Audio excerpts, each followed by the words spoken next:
성경의 말씀이 때로는 우리 현실과 전혀 맞지 않는 너무나 이상적이고 너무나 초월적인 말씀으로 느껴질 때가 있는데, 오늘 본문 말씀이 바로 그런 종류의 말씀이에요. 항상 기뻐할 수 있나요? 오늘 이 본문 보니까 항상 기뻐하라. 인간의 삶의 현실은 날씨만큼이나 변덕스럽습니다. 변화무쌍한 이 상황 속에서 항상 기뻐한다는 것은 불가능한 거예요. 너무나 비현실적입니다. 너무나 초월적인 말씀이죠. 온갖 사고와 또 질병과 문제투성이인 현실인데, 우리가 근심에 잠기고 염려에 잠기고 두려움에 잠길 때가 얼마나 많습니까? 그런데 우리에게 항상 기뻐하라는 말씀은 우리의 현실을 너무나 외면한 말씀이다, 이렇게밖에 이해가 안 되잖아요. 어떻게 보면 항상 기뻐하라는 것은 사실은 믿음의 행위입니다. 믿음 없이는 절대로 우리가 그런 태도를 가질 수가 없는 것입니다. 원래 헬라말로 보니까 이 항상 기뻐하라는 말이 판토테 카이레테 이렇게 되어 있어요. 판토테 카이레테, 항상 기뻐하라. 판토테 카이레테. 자, 일의 성취, 소원이 이루어져서 소원이 성취되고 일이 성취됐을 때의 기쁨, 그걸 얘기하는 게 아니에요. 어렵거나 힘들 때에도 기뻐하라. 자, 그런 얘기입니다. 상황을 초월하는 얘기예요. 상황을 초월해서 기뻐하라. 현실을 초월해서 기뻐하라. 이게 가능한가 생각해 보세요. 인간의 감정으로 가능한가? 불가능해요. 절대 불가능합니다. 날씨만 비가 와도 사람 마음이 우울해지는데 어떻게 항상 기뻐하라는 얘기인가요? 자, 이것은요, 인간의 감정을 통해서는 일어날 수가 없는 거예요. 성령 안에 있을 때, 우리가 진리에 충만할 때 가능한 거지, 절대로 이것은 인간의 감정으로 행할 수가 없는 겁니다. 그래서 이것은 항상 기뻐하라는 것은 성령의 열매라고밖에 말할 수가 없어요. 성령의 열매입니다. 이거 성령의 열매. 성령의 열매로서 우리가 기뻐하는 삶을 사는 것입니다. 성도가 누리는 기쁨의 뿌리가, 기쁨의 원천이 무엇일까요? 그것은 죄와 죽음에서 나를 건져주시는 하나님의 구원에 있는 것입니다. 하나님의 구원에 우리의 기쁨의 뿌리가 있는 거예요. 우리는 죽음 이후에 확실한 미래를 보장받았습니다. 그래서 우리가 기뻐할 수 있는 거예요. 부활의 영광스러운 몸으로 우리가 주님을 영원히 섬길 수 있는 그런 특권을 믿음으로 얻게 됐어요. 미래가 보장됐습니다. 죽음 이후의 내세가 보장됐어요. 그렇기 때문에 기뻐할 수 있는 겁니다. 바로 그 약속의 말씀 위에 우리의 기쁨의 원천이 있는 것입니다. 두 번째는 나보다 하나님은 나를 더 잘 아세요. 그리고 나보다 나를 더 사랑하십니다. 그리고 모든 것을 합력하여 그분은 선을 이루어 가셔요. 내가 납득이 안 되고 이해될 수 없는 부분이라도 시간 속에서 하나님의 뜻을 깨닫게 되고 하나님의 인도하심을 깨닫게 되는 것이거든요. 그러니까 우리는 감사할 수 있는 거예요. 믿는 자의 기쁨의 원천은 하나님의 사랑에 있습니다. 하나님의 사랑, 또 하나님의 능력에 있는 거예요. 로마서 8장 31절부터 보면, 그런즉 이 일에 대하여 우리가 무슨 말 하리요? 만일 하나님이 우리를 위하시면 누가 우리를 대적하리요? 자기 아들을 아끼지 아니하시고 우리 모든 사람을 위하여 내어주신 이가 어찌 그 아들과 함께 모든 것을 우리에게 은사로 주지 아니하시겠느뇨? 누가 능히 하나님의 택하신 자들을 송사하리요? 의롭다 하신 이는 하나님이시니 누가 정죄하리요? 여러분 보세요. 이 말씀처럼 하나님께서 나를 사랑하셔서 그 아들까지 내어주셨어요. 그 아들까지 내어주셨습니다. 그 아들의 속죄의 죽음으로 나를 건져내셔서 죽음의 자리, 심판의 자리에서 나를 건져주시고 나를 의롭다고 하셨다면 그 하나님의 사랑이 우리의 기쁨의 보증이 되는 거예요. 우리가 기뻐할 수 있는 보증이 되는 겁니다. 보증. 근데 여러분이 돈을 많이 써서 빚을 져도 여러분 누군가가 여러분의 빚 보증을 서줬다면 내가 혹시 실패를 하고 내가 망가져도 그분께서 연대 책임을 져서 내 모든 미래에 대한 책임을 져준다면 마음의 부담을 덜 수 있는 거예요. 자, 우리가 기뻐할 수 있는 이유는 바로 그것입니다. 주님이 나의 영적 고엘입니다. 나의 영적 신랑이에요. 내가 망가져도 그분이 책임져 줍니다. 내가 실패해도 그분이 책임져 줘요. 내가 죽어도 그분이 나에게 생명을 주십니다. 여러분, 거기에 바로 우리의 기쁨의 근원이 있습니다. 기쁨의 뿌리가 있는 거예요. 우리가 기뻐할 수밖에 없는 이유는 이처럼 믿음의 소망의 뿌리가 있고 하나님의 진실한 약속의 말씀의 뿌리를 두고 있는 거예요. 그러니까 우리가 기뻐할 수 있는 것입니다. 두 번째는 여기에 보면 쉬지 말고 기도하라. 기도라는 것은 하나님과 연결하는 수단이고 은혜의 통로잖아요. 기도가 없다면 기쁨이, 성령의 은혜가 어찌 나에게 임하겠습니까? 기도가 중요한 것은, 자, 기도가 딱 가운데 있어요. 항상 기뻐하라는 말씀과 범사에 감사하라는 말씀에 딱 중앙에 있어요. 왜 이렇게 배치가 됐을까? 여러분, 기쁨이든 우리가 감사이든 기도가 없으면 기쁨도 사라지고요, 감사도 사라져요. 결국 기쁨과 기도를 우리에게 불러일으키는 것이 바로 기도입니다. 기쁨과 감사를 가져오게 하는 게 기도예요. 그래서 여기에 기도가 있는 것입니다. 자, 쉬지 말고 기도하라. 쉬지 말고 기도하라. 쉬지 말고 기도하라. 이 기도가 중단되어서는 안 된다. 기도가 중단되어서는 안 된다. 하루하루 매 순간순간마다 우리가 기도하는 마음을 가지고 살아야 된다는 거예요. 힘들 때에도, 기쁠 때에도, 답답할 때에도, 낙심할 때에도, 절망이 온다 할지라도 우리가 기도해야 된다는 것입니다.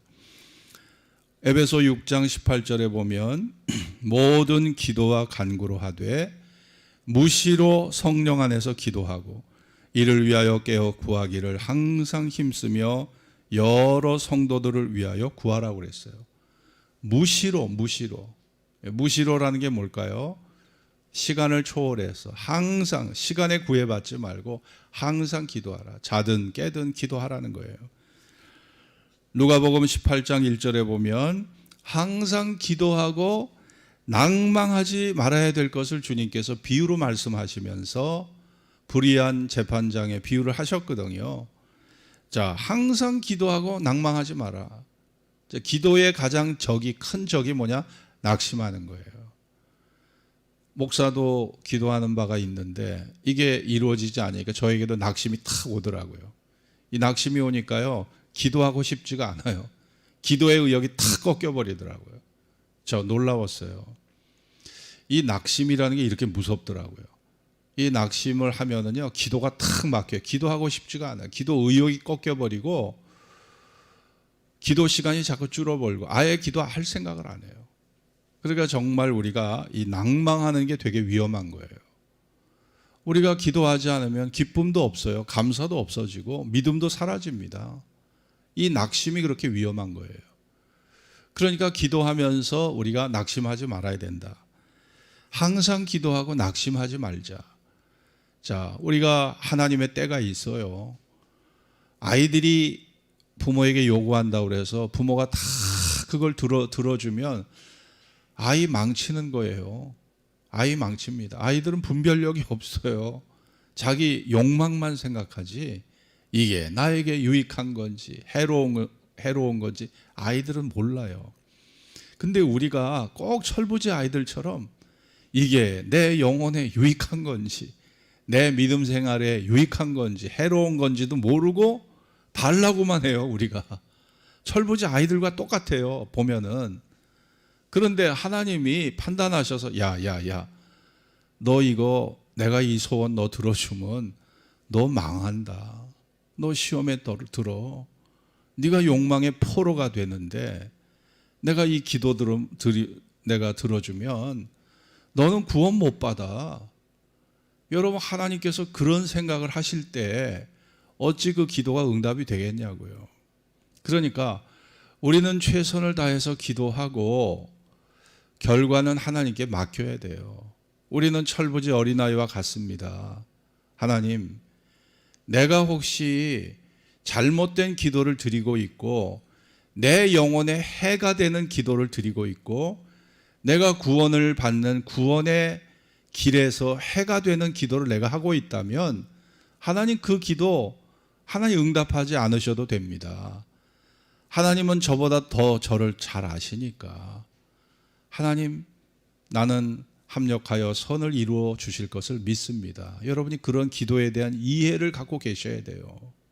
그래야 낙심을 벗어날 수 있는 것입니다.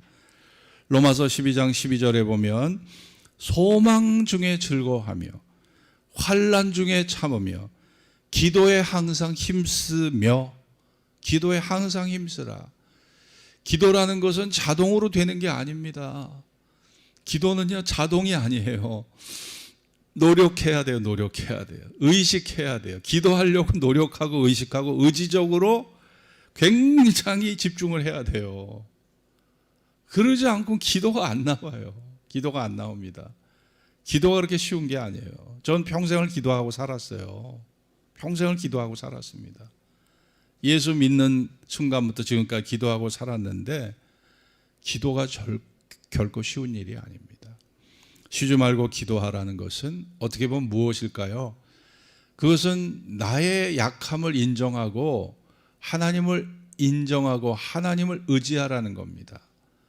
우리는 약해요. 무지해요. 철이 없어요. 그러니까 부단히 하나님을 의지하고 그분을 우리가 바라보고 살아가라. 그 마음가짐과 태도를 여기에서 우리에게 알려주는 겁니다. 항상 쉬지 말고 기도하라는 건 뭐예요? 너희들의 약점을 내가 다 알고 있고 한계를 다 알고 있고 너희가 얼마나 무지하고 얼마나 한치 앞을 내다보지 못하는 연약한 존재인데 너희들이 어떻게 기도 없이 살 수 있느냐. 시험에 들지 않게 기도해야 되는데, 그런데 우리들은 그런 기도가 얼마나 절박하다는 걸 우리가 모르고 그냥 지나칠 때가 있거든요. 그러니까 우리 보고 쉬지 말고 기도하라는 거예요. 하나님의 은혜 없이는 살아갈 수 없는 존재입니다, 우리가. 제가 제 지나온 인생을 살펴보면서 목숨을 잃을 뻔했던 순간들이 꼽아보니까 이게 10차례더라고요. 10번. 네? 제가 죽을 위기가 10번이나 있어서요. 운전하다가 한 3-4번 됐고 물에 빠져서도 죽을 뻔했고 저희 딸도 물에 빠져 죽을 뻔했고 그게 10차례나 되더라고요. 그 생각하면요, 등골이 오싹해요. 식은땀이 촥 납니다. 저는요, 죽을 위기를 여러 번 넘겼어요. 폐결핵 3년 8개월 각혈하면서 살아남았잖아요. 기도로 살아남았잖아요. 예? 여러분, 이 코로나 바이러스로 세계에서 100만 명 이상이 죽었습니다. 여러분 살아남았잖아요. 아무튼 살아남았잖아요. 정말 저는 이 죽음의 위기 속에서 하나님이 지켜주신 거 감사합니다. 물론 죽음 자체도 은혜죠. 내가 죽는다 할지라도 그 죽음에 대해서 거부할 이유가 없죠. 왜냐하면 죽음조차도 예수 안에서는 성도의 죽는 것은 하나님 앞에 보시기에 아름다운 것이에요. 왜냐? 그것은 주님과 함께할 순간이 다가온 것이고 주님과 영원한 영광의 자리에 주님과 함께 하는 시간이 그 시간부터 펼쳐지기 때문에 우리가 영생의 출발, 부활의 출발이 죽음을 통해서 이루어지기 때문에 그거조차 감사하지만 지나온 세월을 보면 그 죽음의 위기 속에서 하나님은 나를 건져 오셨어요. 구해 주셨어요. 그걸 감사할 수밖에 없는 겁니다. 여러분, 오늘 우리가 기도가 우리의 삶에 요긴한 정말 그런 아름다운 은혜가 되어 그 기도의 힘으로 내가 살고 있다는 사실을 우린 잊어서는 안 됩니다. 기도의 힘을 의지해서 살아가는 것이죠. 스코틀랜드의 존 낙스는 종교개혁의 선구자 중에 한 사람이었습니다. 그런데 당시 메리 여왕이 열심히 있는 카톨릭 신자였어요. 왜냐하면 그 메리 여왕의 어머니가 캐서린입니다. 캐서린인데 캐서린이 스페인의 공주였어요. 이 스페인의 공주가 영국의 왕자와 정략 결혼을 했거든요. 이 캐서린은 아주 그냥 뼈부터 아주 그냥 근본이 캐톨릭 신자예요. 그렇기 때문에 자기의 딸에게 메리에게 캐톨릭 신앙을 전파한 거예요. 그런데 그 여왕이 스코틀랜드의 모든 개신교 신도들, 장로교나 침례교 신자들을 다 죽이라고 명령을 해버렸어요. 성공회까지. 여왕의 명령이 내린 날 존 낙스가 자기 서재에 들어가서 이 죽음의 명령을 받고 피를 토하는 기도를 합니다. 하나님, 정말 이 스코틀랜드, 이 죄 없는 우리 신자들, 개신교 신자들 살려주십시오. 그렇지 않으면 차라리 저를 데려가시고 차라리 저를 죽여주십시오. 존 낙스가 피를 토하는 기도를 드렸어요. 그런데 얼마 있지 않아서 기독교인들을 그렇게 죽이려고 했던 피의 여왕 메리 유명한 여자입니다. 영국 역사상 가장 악독한 여왕이에요. 피의 메리라고 부르잖아요. 오죽하면 이 여자가 얼마나 많은 사람을 죽였으면 피의 메리라고 했겠습니까? 메리 여왕이 죽기 전에 남긴 한마디가 있습니다. 한 사람 존 낙스의 기도가 100만 대군보다 더 무섭다. 메리가 이 존 낙스의 기도를 의식했던 거예요. 존 낙스의 그 기도가 두려웠던 거죠. 여러분, 그 명령을 내렸지만 결국 메리가 죽었습니다. 그리고 엘리자베스 1세가 등극한 거예요. 예? 엘리자베스 1세가. 앤 볼린이라고 하는 여자와 헨리 8세가 결혼해서 거기에서 낳은 딸이 누구예요? 바로 엘리자베스 1세입니다. 이 여자는 성공의 신자였어요. 그래서 캐톨릭의 시대가 물러가고 성공의 시대가 도래한 거죠. 그래서 개신교가 그때부터는 인정을 받게 된 거거든요. 여러분, 존 낙스 한 사람의 기도가 스코틀랜드의 개신교인들을 살렸듯이 여러분 그렇습니다. 여러분 한 사람의 기도가 여러분의 가정을 살리는 거예요. 여러분의 한 사람의 기도가 가정의 안전을 지켜주는 파수꾼의 역할을 하는 거예요. 에이, 나 한 사람의 기도가 무슨 그런 영향력이 있을까? 그렇지 않습니다. 여러분은 왕 같은 제사장들이에요. 여러분의 기도가 여러분의 가정을 살려내고 여러분의 교회와 직장을 살려내는 위대한 기도가 될 수 있는 것입니다. 그래서 우리는 기도의 능력을 의심하지 말고 우린 기도해야 합니다. 오늘 18절에 보면 같이 읽읍시다. 범사에 시작. 범사에 감사하라. 이는 그리스도 예수 안에서 너희를 향하신 하나님의 뜻이니라. 범사 엔판티. 이 범사라는 말이 엔판티예요. 헬라말로 엔판티라고 하는 것은 모든 상황과 환경에서라는 의미입니다. 엔판티, 모든 상황, 모든 환경에서 감사하라. 복권 당첨되고 좋은 집으로 이사하고 내가 뭔가 승진하고 성공해서 감사하는 게 아니라 엔판티, 모든 상황과 환경에서 감사하라. 이 범사가 그런 의미예요. 왜 그렇습니까? 우리가 예수로 말미암아 구원 받았잖아요. 구원이 약속되어 있잖아요. 미래가 보장되었잖아요. 여러분의 죄 문제가 해결되었고 죽음의 문제가 해결되었잖아요. 부활의 생명이 약속되고 있잖아요. 하나님의 진실한 약속 안에서 우리의 미래는 아름다울 수밖에 없고요. 영광스러울 수밖에 없는 거예요.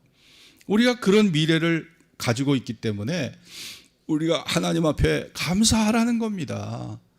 이 세상, 이 지나가는 세상 속에서 겪는 문제, 사건, 사고가 엄청나게 많지만 아니 우리 미래가 약속받았기 때문에 감사하라는 거예요. 여러분이 무허가 판잣집에 살아요. 비가 뚝뚝 내려져요. 거기다가 양동이를 갖다가 받쳐놔야 돼요. 근데 나라에서 이 가난한 사람들에게 예를 들어서 내년 3월에 임대아파트 입주권을 여러분에게 다 주어진 그 입주권을 여러분에게 다 준 상태라면 여러분 지금 무허가 판잣집에서 막 비가 쏟아지고 그 빗물을 받아야 되고 그 추위에 떨어야 되지만 내년 3월이면 내년 3월까지만 참으면 내가 임대아파트 25평에 들어간다. 이 소망이 있어 봐요. 참을 수 있잖아요. 인내할 수 있잖아요. 자, 우리 입장이 똑같은 거예요. 우리가 살다 보면 별의별 일을 다 경험하고 하지만 우리에게는 하나님이 부활의 약속과 영광스러운 천국의 나라를, 천국의 영광을 유업으로 물려주시겠다고 약속을 했습니다. 그렇기 때문에 우리가 기뻐할 수 있는 거라니까요. 감사할 수 있는 것입니다. 오늘 우리가 지키는 추수감사절을 설명하려면 다음 주가 추수감사절인데 그 추수감사절 유래를 우리가 좀 살펴볼 필요가 있습니다. 1500년대 영국 교회 역사가 굉장히 중요합니다. 당시는요, 스페인과 영국이 세계를 지배했던 그런 시대였어요. 스페인과 영국은 영국의 국력이 양대 산맥이었습니다. 당시 두 나라의 침략의 역사가 세계를 지배했던 시대였거든요. 중앙아프리카, 아메리카죠. 중앙아메리카와 남아메리카. 그러니까 저 중미와 남미가 23개국이 스페인어를 씁니다. 스페인어를. 그러니까 1492년에 콜럼버스가 신대륙을 발견했잖아요. 그 이후부터 침략의 역사가 시작됐어요. 스페인, 포르투갈 사람들이. 포르투갈은 브라질을 지배했고 그리고 나머지 23개국이 스페인어를 쓰는 나라가 됐잖아요. 그만큼 무력으로요 모든 나라를 다 지배해버린 거예요. 그런데 영국은 영어를 쓰는 공용어를 쓰는 나라가 그 당시 40여 개국이 됩니다. 영국은 온 세계를 지배했던 역사가 있습니다. 호주, 캐나다 다 지금 영영방이잖아요. 뉴질랜드도 영영방입니다. 수상들이 있지만은 실제적인 나라의 통치권자는 엘리자베스 2세예요. 그런 영영방입니다. 영국의 지배를 받고 있는 나라들이에요. 그런데 1500년대는요 더 많은 나라가 영국의 지배를 받았어요. 스페인과 영국만 둘이 화합을 하면 여러분 어느 나라도 건드릴 수 없는 엄청난 세력이 되는 거죠. 그 당시 서로의 상대를 너무나 잘 알았기 때문에 두 나라는 전쟁의 충돌을 막으려고 현명하게 그렇게 대처를 하다 보니까 정치적 판단을 어떻게 했느냐. 왕실끼리 서로 정략적 결혼을 시키자. 정략적 결혼을 하면 예를 들어서 한국하고 일본이 으르릉 되잖아요, 늘. 네? 그런데 우리가 일본의 공주를 데려다가 대통령 아들하고 결혼을 시킨다면 좀 입장이 달라지겠죠. 사돈 맺어보세요. 입장 달라집니다. 일본은 우리 원수고 일본도 한국이 원수같이 느껴질 거예요. 자, 일본의 공주를 한국 대통령의 아들과 정략 결혼을 시킨다고 하면 사돈이 맺어지면 어때요? 분위기가 싹 반전이 되는 거거든. 이게 정치적 판단이 거의 계산이 깔렸던 거예요. 그래서 스페인 공주 캐서린과 영국 왕실의 헨리 7세의 아들 아더 왕자가 딱 결혼을 했습니다. 근데 하나님이 축복을 해주지 않았어요.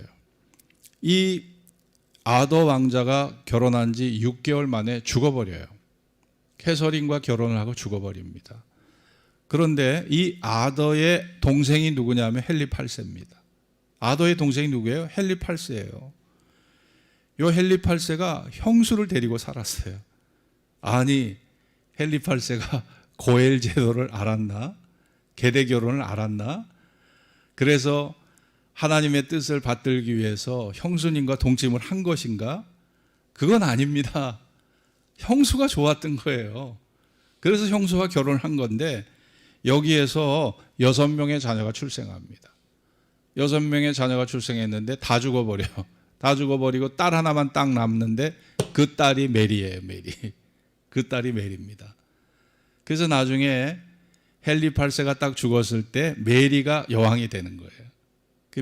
그래서 메리 여왕이 거기서 나옵니다. 그 메리의 뿌리는요, 그 어머니 캐서린에 있고, 캐서린은 스페인의 딸이었어요. 스페인의 공주였어요. 그러다 보니까 이 스페인의 그 캐토릭의 뿌리가 결국 캐서린을 통해서 메리에게로 내려간 거고, 메리는 영국이 캐토릭 국가가 되기를 끝끝내 그거를 고수했던 여자입니다. 그런데 이 메리가 죽어버리고 누가 왕이 됐어요? 엘리자베스 1세가 왕이 됐습니다. 그 엘리자베스 1세가 누구예요? 앤 볼린과 헨리 8세 사이에 낳은 딸입니다. 이 딸이 왕이 된 거예요. 메리를 이어서. 그래서 그때부터 국교도가 정착을 한 거죠. 메리 당시에 왕실이 얼마나 잔악했냐면요, 메리 여왕이 기독교 개신교인들을 다 싸그리 죽여버립니다. 피해 여왕이에요, 메리가. 그러다 보니까 그 당시에 엄청난 기독교 지도자들이 죽임을 당했어요. 그리고 보다 못한 사람들이 영국 성공의 크레머, 레티머, 리들리, 후퍼 감독들이 다 모조리 처형을 당합니다. 메리에 의해서. 화형을 당해, 화형. 네? 목베임을 당하기도 하고 화형을 당합니다. 메리가요, 보통 악독한 여자가 아니에요. 그래서 1620년 9월에 필립 파더스라고 하는 청교도 망명 조직이 생깁니다. 필립 파더스가 1620년 9월에 생겼어요.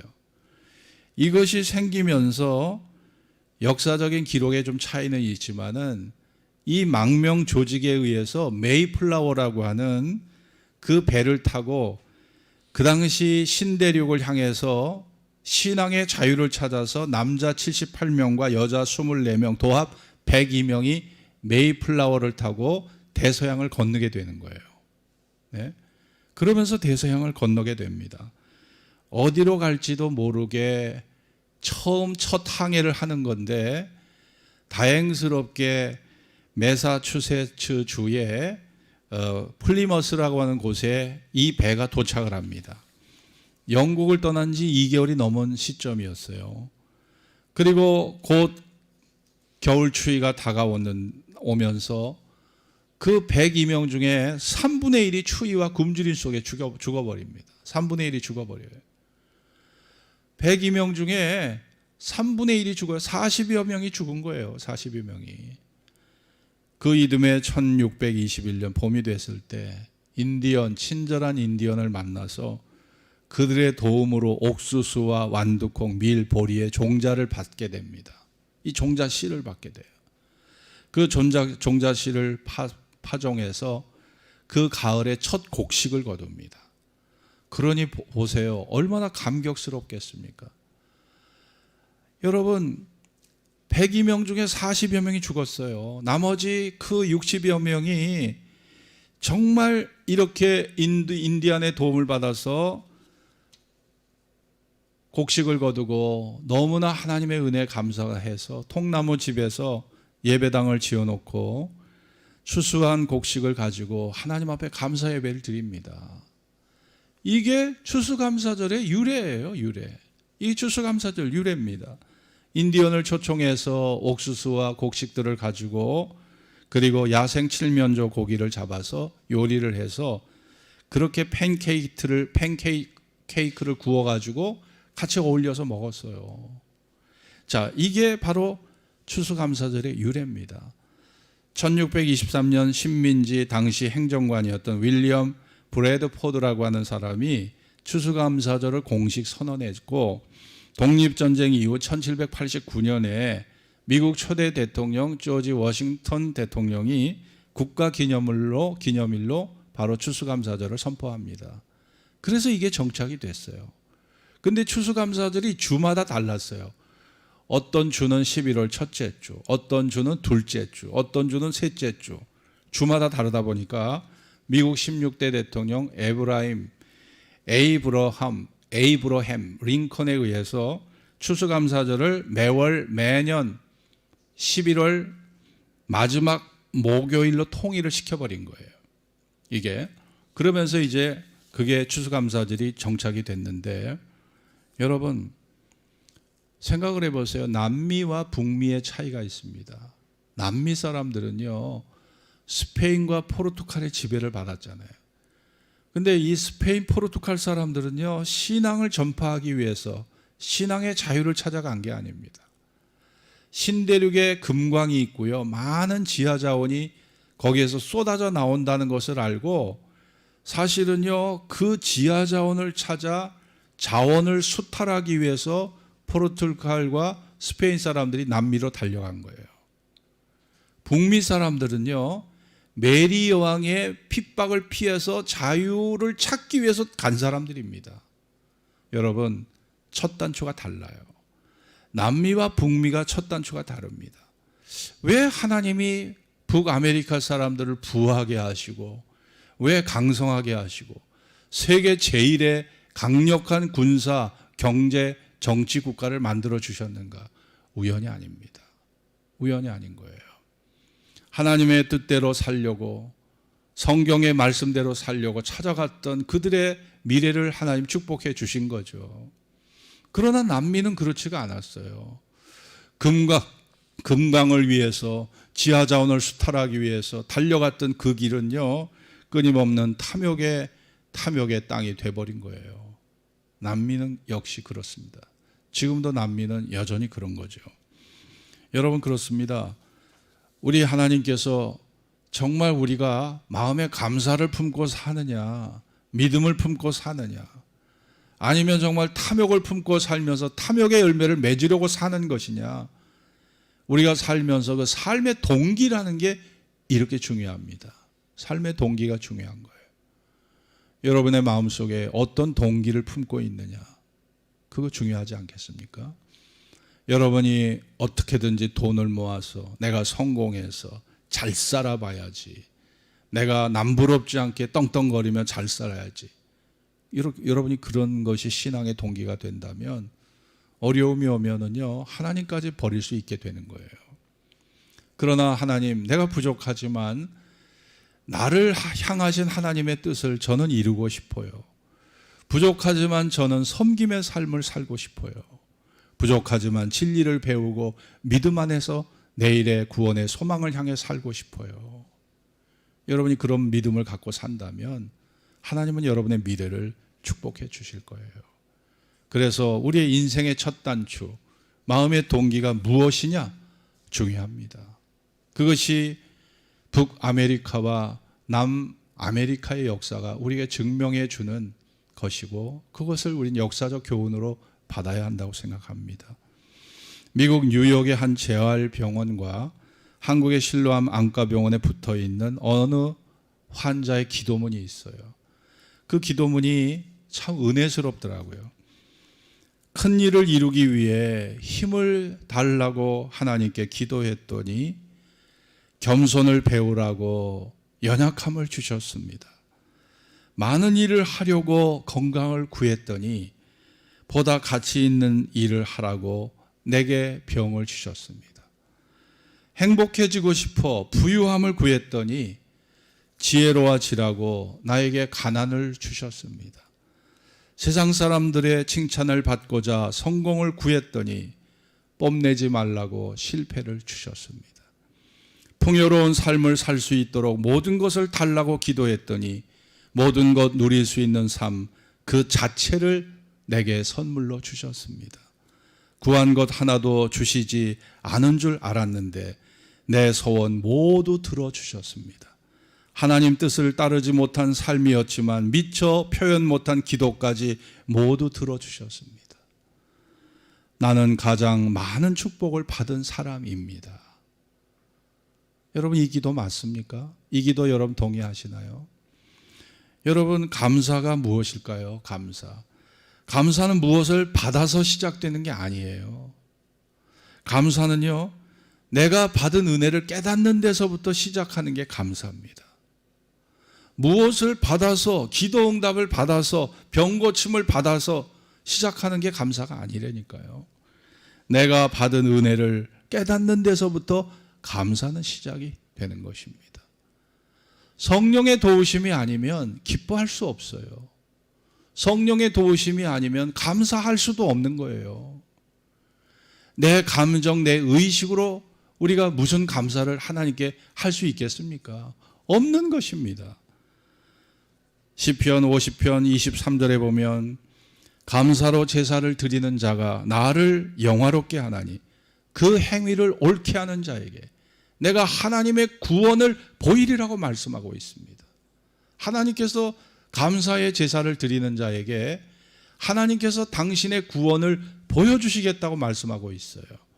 시편 136편 26절에 보면 하늘의 하나님께 감사하라. 하늘의 하나님께 감사하라. 그 인자하심이 영원함이로다. 인자, 헤세드. 하나님의 사랑을 말합니다. 헤세드, 하나님의 사랑이에요. 하나님의 사랑, 그 하나님의 사랑이 영원하다. 그래서 감사하는 거예요. 우리의 감사의 뿌리는요, 다른 게 아닙니다. 감사의 뿌리는 나를 향한 하나님의 사랑이에요. 나를 향한 하나님의 진실한 약속이에요. 나를 향한 하나님의 그 아들을 주시기까지, 아들을 내어주시기까지 나의 미래를 향해서 축복하여 주고자 하시는 하나님의 의지, 그 사랑의 의지가 내 감사의 뿌리예요. 내 감사의 뿌리입니다. 상황이 어찌 됐든, 조건이 어찌 됐든 우리가 그 믿음을 가지면요, 하나님의 사랑에 대한 확신과 그 약속에 대한 확신과 그 아들을 내어주시기까지 나를 사랑한 그 사랑에 대해서 내가 가감없이 그것을 믿고 따른다면 어떤 조건과 환경을 초월해서 여러분과 저는 감사할 수 있지 않겠습니까? 우리가 그런 믿음의 감사로 올해는 정말 1월부터 12월까지 코로나가 모든 뉴스의 주제고 대화의 주제고 식당을 가든 어디 가든 코로나라는 말이 빠지질 않아요. 어디 가도 코로나. 어디 가도 다 코로나예요. 2020년은요, 코로나가 우리의 의식과 사회와 신앙생활까지 지배했던 게 2020년이라고 해도 지나치지 않을 거예요. 그러나 믿음이 하나님의 진실한 약속과 사랑을 믿는 자에게는 코로나가 우리의 마음속에 있는 믿음, 감사의 마음, 성령의 기쁨 빼앗아갈 수 없어요. 빼앗아갈 수 없습니다.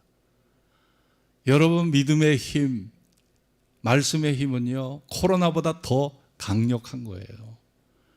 우리는 그 믿음을 가지고 우리의 이 시대에 다가온 이 위기를 이겨내고 하나님 앞에 감사와 감사의 믿음으로, 소망의 믿음으로 여러분이 승리하는 여러분이 될 수 있기를 주의 이름으로 축원합니다. 기도하겠습니다. 오늘 주신 말씀을 기억하면서 정말 누가 감사할 수 있겠습니까? 누가 이 시대 속에 누가 기뻐할 수 있겠습니까? 상황을 보세요. 환경과 조건을 바라보세요. 모든 것이 다 얼어붙어 있습니다. 모든 것이 다 힘들고 모든 것이 다 두려움의 연속이잖아요. 조심조심 살얼음판을 걸어가는 것처럼 하루하루가 너무너무 힘겨운 하루들이에요. 그러나 그럼에도 불구하고 나보다 나를 더 사랑하시고 그 아들을 내어주시기까지 나를 위하여 모든 것을 축복해 주신 하나님의 사랑을 생각하고 그 진실한 약속을 믿는다면 우리는 감사할 수 있고요, 기뻐할 수 있는 것이 바로 우리의 믿음의 능력이라고 생각합니다. 우리가 그 믿음을 가지고 이 어려운 위기를 이겨내고 내 감정, 내 삶의 모든 부정적인 생각들이 넘쳐나지만 그런 상황 속에서도 하나님 앞에 감사의 은혜를 회복하고 하나님의 사랑에 대한 감격을 가지고 다시 한번 일어설 수 있는 저와 여러분이 될 수 있기를 바랍니다. 다 함께 기도하겠습니다. 할렐루야. 하나님 감사하며